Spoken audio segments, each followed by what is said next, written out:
오늘 은혜 받으실 하나님의 말씀은 사무엘하 7장 8절에서 17절 말씀이 되겠습니다. 다 같이 말씀을 봉독하도록 하시겠습니다. 그러므로 이제 내 종 다윗에게 이와 같이 말하라.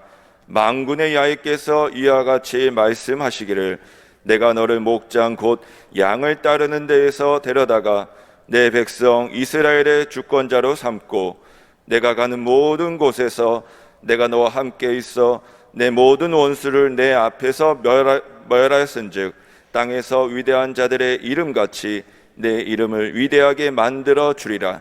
내가 또 내 백성 이스라엘을 위하여 한 곳을 정하여 그를 심고 그를 거주하게 하고 다시 옮기지 못하게 하며 악한 종류대로 전과 같이 그들을 해하지 못하게 하여 전에 내가 사사에게 명령하여 내 백성 이스라엘을 다스리던 때와 같지 아니하게 하고 너를 모든 원수에게서 벗어나 편히 쉬게 하리라. 야훼가 또 내게 이르노니 야훼가 너를 위하여 집을 짓고 내 수완이 차서 내 조상들과 함께 누울 때에 내가 내 몸에서 날 내 씨를 내 뒤에 세워 그의 나라를 견고하게 하리라.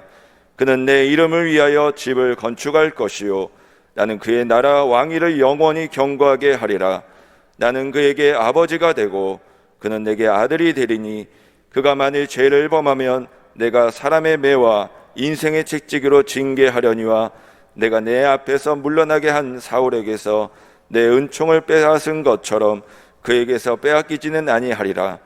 내 집과 내 나라가 내 앞에서 영원히 보존되고 내 왕위가 영원히 견고하리라 하셨다 하라. 나단이 이 모든 말씀들과 이 모든 계시대로 다윗에게 말하니라.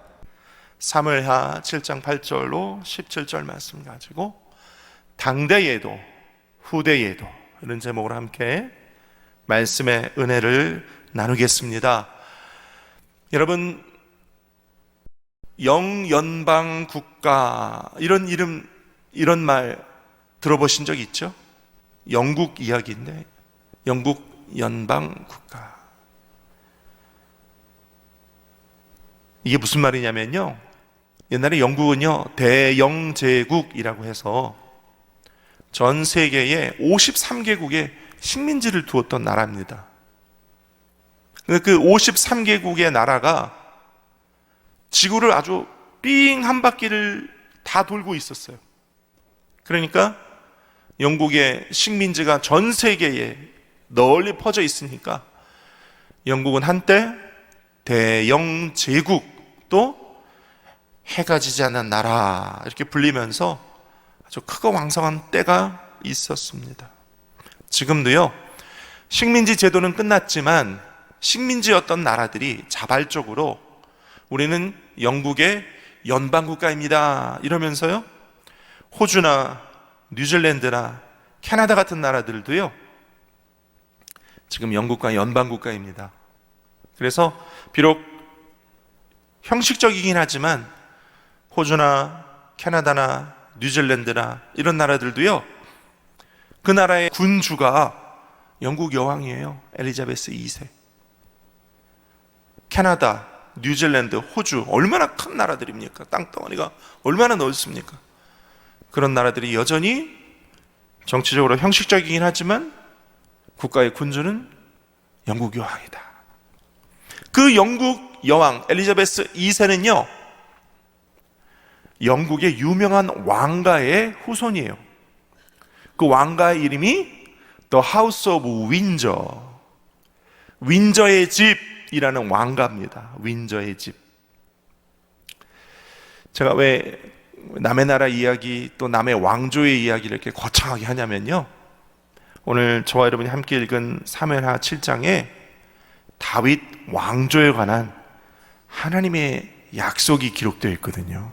한번 따라할까요? 다윗 왕가, 다윗 왕조.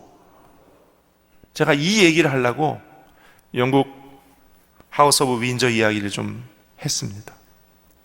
오늘 7장 함께 읽으셨는데요, 7장에 두 집에 관한 하나님의 약속이 나와요. 두 집은 어떤 집이냐면 7장, 오늘 여러분 성경 보시기 바랍니다. 7장 5절 보세요. 5절 보면 제가 읽습니다.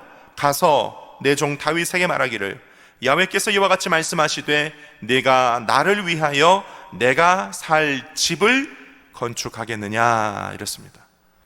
여기서 말하는 내가 살 집은 하나님의 집을 말하는 거예요. 한번 따라할까요? 하나님의 집. 하나님의 집. 다윗은 비록 못 지었지만 그 아들 솔로몬이 지은 하나님의 성전을 말하는 것입니다. 하나님의 집. 또 7장 16절에 보면 16절 보시겠습니다. 16절 보고 계시죠? 제가 읽습니다. 내 집과 내 나라가 내 앞에서 영원히 보존되고 내 왕위가 영원히 견고하리라 하셨다 하라. 그래서 하나님께서 선지자 나단을 통해서 내 집, 여기서 말하는 내 집은 다윗의 집, 다윗의 왕가를 말하는 것입니다. 여러분, 하나님께서 오늘 사무엘하 7장에 두 집을 말씀하시는데 하나는 하나님의 집, 또 하나는 다윗의 집. 이 하나님의 집과 다윗의 집을 말씀하시면서 이 두 집에 대한 약속을 오늘 주고 계세요. 다윗의 집에 관한 약속, 그 약속들을 오늘 말씀 통해서 함께 보시면서 이 약속의 은혜와 축복이 오늘 이 말씀 대하고 있는 저와 여러분에게도 임하여 주시기를 예수님의 이름으로 축복합니다. 따라 하실까요? 하나님의 약속이 오늘 믿는 나에게 임할 줄 믿습니다. 이런 마음으로 이 말씀 대하시면서 하나님께서 다윗에게 주신 약속들을 오늘 주일 일부 예배 나온 저 여러분들도 다 받게 되시기를 축원합니다. 하나님께서 다윗과 다윗의 집에 주신 하나님의 약속 첫 번째는 내 이름을 위대하게 만들어 주리라. 할렐루야. 이 약속이었어요. 우리 9절 보겠습니다. 9절, 7장 9절 함께 읽습니다. 시작. 내가 가는 곳에서 내가 너와 함께 있어 내 모든 원수를 내 앞에서 멸하였은즉 땅에서 위대한 자들의 이름같이 내 이름을 위대하게 만들어 주리라. 아멘. 하나님께서 다윗에게 약속하십니다. 다윗아, 내가 너 다윗의 이름을 위대하게 만들어 주겠다. 하나님께서 다윗에게 약속하세요. 다윗은요, 원래요, 하나님께서 다윗을 택하실 때에는 초립동이었어요. 양치는 어린아이였습니다. 그런데 그 양치는 어린아이에게 사무엘을 보내요. 그를 기름 부으시고 왕으로 세우셨어요. 이 목동이었던 다윗, 그는요 그냥 양을 치면서 하나님 앞에 찬송 부르던 어린아이였습니다. 그런데 그가 하나님의 기름 부으심 받고 위대한 왕이 되었어요. 위대한 왕이 되었어요. 그냥 왕이 아니에요. 위대한 왕. 인류 역사에 보면요, 많은 왕조가 있습니다. 어떤 한 사람이 왕이 됩니다. 그 아들도 왕이 됩니다. 그런데 그 왕조가 그렇게 길게 가는 왕조가 그리 많지 않습니다. 어느 한 사람이 위대한 전술이 있거나 힘이 있거나 능력이 있어 왕이 되었다 할지라도 쉽게 몰락하는 경우가 많아요. 그런데 하나님은 다윗에게 위대한 왕이 되고 그리고 위대한 왕조가 되게 하여 주셨습니다. 9절 보니까요, 9절 아까 방금 읽었지만 9절의 끝절에 보니까 내 모든 원수를 내 앞에서 멸하겠다. 할렐루야. 하나님께서 다윗의 앞에서 다윗의 원수들을 멸하여 주시는데요, 실제로 그 뒤에 보면 사무엘하 8장 또 10장에 보면 전쟁에 나가기만 하면 이기고 또 이기고 승승장구하게 되어집니다. 할렐루야. 여러분, 하나님 앞에 우리가 복을 받았다 하면 이 정도 복을 받아야 되지 않겠습니까? 그렇죠? 하나님께서 우리에게 사랑하는 아들아, 사랑하는 딸아, 내가 너를 택하였고 너를 하나님의 백성, 천국 백성으로 내가 삼았다 하면 우리가 이 세상에 살면서 하나님의 백성다운, 천국 백성다운, 세상의 소금과 빛다운 능력과 권세로 살아야 되지 않겠습니까? 세상에 눌리지 말고, 세상에 치이지 말고, 세상에 휩쓸리지 말고 우리 인생의 다윗과 같은 위대한 축복의 전성기가 이 말씀 대하는 저 여러분에게 있으시기를 축원합니다. 그래야 우리도 예수 믿는 좀 신이 나고 맛이 있죠. 할렐루야. 다윗에게 주셨던 이 위대한 축복의 역사들, 이 말씀을 대하고 아멘하며 받아들이는 저와 여러분들에게도 동일한 은혜가 있게 되시기를 축원합니다. 우리 인생에 다윗에게 있었던 놀라운 은혜와 축복들, 그 놀라운 축복의 역사들 우리 인생 역사 가운데도 있게 되시기를 축원합니다. 두 번째, 하나님께서 다윗에게 주셨던 축복은 원수에게서 벗어나 쉬게 하리라, 이런 약속이었어요. 우리 11절 함께 읽습니다. 11절, 7장 11절 시작.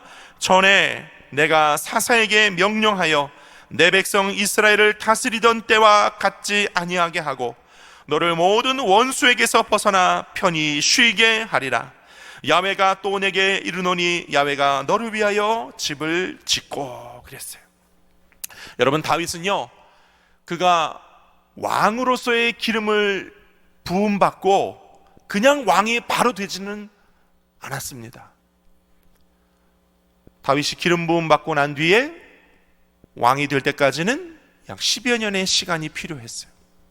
그 10여 년의 시간들은 사울에게 쫓겨다니는 시간이었고 죽음의 위협과 공포 속에서 하루하루를 사는 시간들이었어요. 사울은요, 다윗을 죽이려고요, 그 안에 악신이 들어가 맹렬히 다윗을 추격했으면, 다윗 한 사람 죽이려고 3만 명씩 동원해서 다윗을 추격했었어요. 다윗은요, 쫓겨다니면서 외로웠을 것입니다. 사막의 은신처를 찾아 헤매이면서 그 삭막한 사막에서 사울의 군대뿐만 아니라 모르는 외지인들, 이방인들 사이에 다윗은 많은 공포심과 홀로 외로운 싸움과의 싸움을 살아야 했을 것입니다. 때로는 다윗을 따라든 사람들의 배신과 밀고도 있었습니다. 그럴 때마다 다윗은 뼈저린 고독과 배신의 아픔을 겪었을 것입니다. 때로는 좌절하는 마음도 있었을 겁니다. 때로는 그 고통이 너무나도 아파서 밤새 몸부림치는 때도 있었을 것입니다.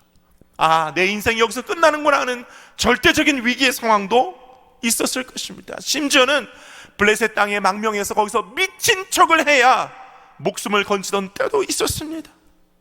다윗은 이 많은 수많은 시간들, 이 10여 년의 수많은 역경들 속에서도 하나님을 잃지 않으니, 한번 따라할까요? 하나님을 잃지 않으니, 하나님을 붙잡으니 하나님도 다윗을 붙들어 주셨습니다. 할렐루야. 그래서 그 10여 년의 시간이 다윗에게는 훈련의 시간이었고 연단의 시간이었고 변화의 시간이었었습니다. 할렐루야. 그래서 다윗이 그 훈련과 연단을 받고 난 뒤에는 다윗이 변화되었어. 그 쫓기던 시간 중에도 2번이나 다윗은 사울을 죽일 타임이 있었습니다. 사울을 죽일 수 있는 기회가 있었어요. 그 부하들이 지금 때입니다, 죽여야 합니다, 그럴 때에도 다윗은 변화되었거든요. 변화되었어요. 그래서 하나님의 기름 부음 받은 자를 내가 손대지 않겠다 라고 하면서 다윗은 거부하고 사울을 살립니다. 변화되었어요. 하나님의 뜻과 하나님의 섭리, 하나님의 사람으로 변화되었어요. 할렐루야. 그랬더니 하나님께서 11절 너를 모든 원수에게서 벗어나 편히 쉬게 하리라. 할렐루야. 여러분, 우리 인생에도요 원수들이 많죠. 어떤 원수가 있습니까? 죄라는 원수가 있어요. 이 죄는요 중독성이 있거든요. 죄의 올무에 걸리면요 죄는 또 짓고 또 짓고 또 짓게 되는 반복성, 중독성이 있습니다. 그래서 죄의 올무는요 스스로 해결하지 못해요. 죄는 반드시 구원을 받아야 해결되는 문제입니다. 죄는 구원받아야 돼요. 죄의 대가를 스스로 해결하지 못하고 우리에게는 예수 그리스도의 십자가, 그 구원의 은총으로 해결받을 수가 있는 것입니다. 인생의 원수들이 또 있어요. 절망과 낙심의 원수들이 있어요. 끊임없이 우리 마음 가운데 절망과 낙심이 찾아옵니다. 원수같이 찾아와요. 아니, 조금 힘을 내고 조금 용기를 내고 좀 작심을 하고 좀 으쌰으쌰 화이팅 하려고 하면 어김없이 낙심과 절망이 또 찾아와요. 절망이 찾아와요. 여전히 우리에게 원수들이 있습니다. 어떤 원수들이요? 질병의 원수가 있습니다. 저주와 가난의 원수가 있습니다. 죽음과 지옥의 원수들이 있습니다. 이와 같은 상황 속에서 오늘 예수 그리스도를 믿고 하나님을 아버지로 믿고 믿음으로 십자가를 바라보고 그 십자가를 붙잡고 나가는 저와 여러분들에게는 이 원수들에게서 벗어나 편히 쉬게 하리라, 이 약속이 있는 것입니다. 그래서 예수 그리스도의 십자가를 통해서 원수들로 벗어나 편히 쉬게 하리라는 약속을 받은 사람들은 죄에서 구원함으로 은혜를 얻습니다. 절망과 낙심이 성령이 오심으로 변화되어 기쁨과 감사로 온전히 영광을 돌리는 사람이 되어지는 것입니다. 질병의 원수에게서 해방을 받아 새 힘을 얻고 건강을 얻고 신유의 축복을 받는 새 사람이 되는 것입니다. 저주와 가난의 원수에게서 해방을 받아 아브라함의 축복을 받게 되는 것입니다. 죽음과 지옥의 원수들에게서 해방을 받아 부활과 영생과 천국을 얻게 되어지는 것입니다.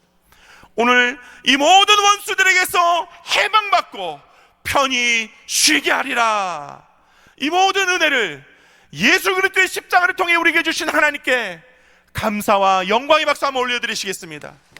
할렐루야. 죄와 절망과 저주와 가난과 질병과 죽음까지도 우리에게서 해방을 주셔서 구원과 성령 충만과 치료와 아브라함의 축복과 부활 영생 천국을 주신 하나님께 감사함으로 영광 돌리며 승리하며 나가는 한 주간 되어주시기를 축원합니다. 세 번째로 하나님께서 선지자 나단을 통해서 다윗에게 주신 약속은 내 후대를 견고하게 하리라, 약속을 주셨습니다. 12절 13절을 읽습니다. 우리 12절 13절 시작. 내 수한이 차서 내 조성들과 함께 누울 때에 내가 내 몸에서 날 내 씨를 내 뒤에 세워 그의 나라를 견고하게 하리라. 그는 내 이름을 위하여 집을 건축할 것이요 나는 그의 나라 왕위를 영원히 견고하게 하리라. 제가 오늘 설교의 서두에서 두 집을 말씀드렸는데, 첫 번째 집은 하나님의 집, 성전을 말합니다. 두 번째 집, 다윗의 집을 말합니다.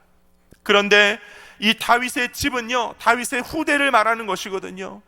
하나님께서 선지자 나단을 통해서 12절 내 몸에서 날 내 씨를 세울 것이다, 그의 나라를 견고하게 할 것이다. 다윗 너로 말미암아 세운 이스라엘 왕국이 내 후손들을 통해서도 계속적으로 견고하게 이어질 것이다. 할렐루야. 그래서 하나님은요, 이 다윗이 이스라엘 역사상 가장 위대했던 왕인데 이 다윗보다 더 위대하신 예수 그리스도 만왕의 왕을 통해서 오늘날 우리에게까지 그 왕의 역사를 이어가고 계시는 것이죠. 하나님께서 약속하신 대로 이루어 주셨어요. 그리고 이 예수 그리스도, 우리의 왕이신 그리스도 예수를 모셔드리고 사는 우리에게까지도 이 후대의 약속을 주고 계시는 것입니다. 이 약속은 이 말씀을 믿는 자들에게 유효해요. 따라하십시다. 나에게도 후대가 견고하게 되는 축복이 있습니다. 할렐루야. 근데 조건이 있어. 다윗의 집을, 다윗의 후대를 견고하게 하리라는 약속에 조건이 있어요. 뭐냐면 13절 그는 내 이름을 위하여 집을 건축할 것이요. 다윗이요, 다윗이 준비하고 그 아들 솔로몬이 하나님의 집을 지으니 그 왕조가 견고하게 되었어요. 이 말씀은 오늘 우리에게 큰 의미를 줍니다. 오늘 우리도 하나님의 집을 세워야 돼요. 할렐루야. 그러면 하나님의 집을 세우는 저 여러분들에게 우리 당대와 우리 후대에게까지 주시는 견고하게 되는 축복을 주시는 거예요. 견고하게 되는 축복. 목사님, 하나님의 집을 어떻게 세웁니까? 교회는요, 무형의 교회, 유형의 교회가 있습니다. 유형의 교회는요, 이와 같은 성전 예배당을 말하죠. 무형의 교회는 성령님을 우리 안에 모셔드리는 저 여러분이 다 무형의 교회인 것입니다. 무형의 교회든 유형의 교회든 교회를 세워나가는 자. 교회는 뭐 하는 곳입니까? 교회는 뭐 하는 곳이에요? 예? 예배 드리는 곳이잖아요. 기도와 말씀과 찬양, 예배 드리는 곳이잖아요. 유형의 교회가 예배 드리는 곳이듯 우리가 어디에 있든지 간에 무형의 교회로 하나님 앞에 예배 드릴 때 하나님의 집은 우리를 통해, 우리 순복음 강남교회를 통해 세워지는 줄로 믿습니다. 그렇게 예배 드리면서 하나님의 집을 세워나가는 자들에게 하나님은 당대와 후대의 견고함의 축복을 주시는 것입니다. 우리가요, 무형의 교회인 우리 각자가 신앙생활하며 예배생활하는 삶을 살아야 되지만 유형의 교회도 하나님 앞에 세워나가야 돼요. 유형의 교회, 선교지의 교회를 세우는 일, 순복음 강남교회 교회 안에서 우리가 봉사하는 일. 왜 아멘이 없죠? 하나님의 교회를 세우는 일, 그 일들을 충성되이 감당하시기를 축원합니다. 하나님의 교회를 세우는 일에 충성되이 감당하는 자들에게 하나님은 당대와 후대의 견고의 축복을 주신대요. 할렐루야. 이 약속을 받아 하나님의 집을 날로 세워나가고 예배하고 충성되이 사명 감당하는 저 여러분 되시기를 축원합니다. 그럴 때 하나님은 우리에게 당대와 후대의 복을 주신대요. 이 복이 저 여러분들에게 있으시기를 축원합니다. 말씀 맺습니다. 하나님은 오늘 이 자리에 계신 저와 여러분들이 다 다윗과 같이 이 약속을 얻기를 원하십니다. 우리 당대와 우리 후대에게까지 하나님의 집이 우리와 이 교회를 통해 든든히 세워져 가고 하나님께서 우리와 우리 후대에게 견고한 축복, 원수들을 무찌르고 하나님의 나라를 능력 있게 세워나가는 축복을 저와 여러분에게 주시기를 원하십니다. 그래서 이 말씀에 아멘하는 저와 여러분에게 이 약속을 예비하셨습니다. 오늘부터 우리의 삶이, 이 교회가 하나님께 예배드리고 사명을 충성되이 감당하고 복음을 땅 끝까지 전하고 하나님 앞에 힘쓰고 애쓸 때 우리는 하나님께로부터 이 복을 다 받게 될 줄로 믿습니다. 기도하겠습니다.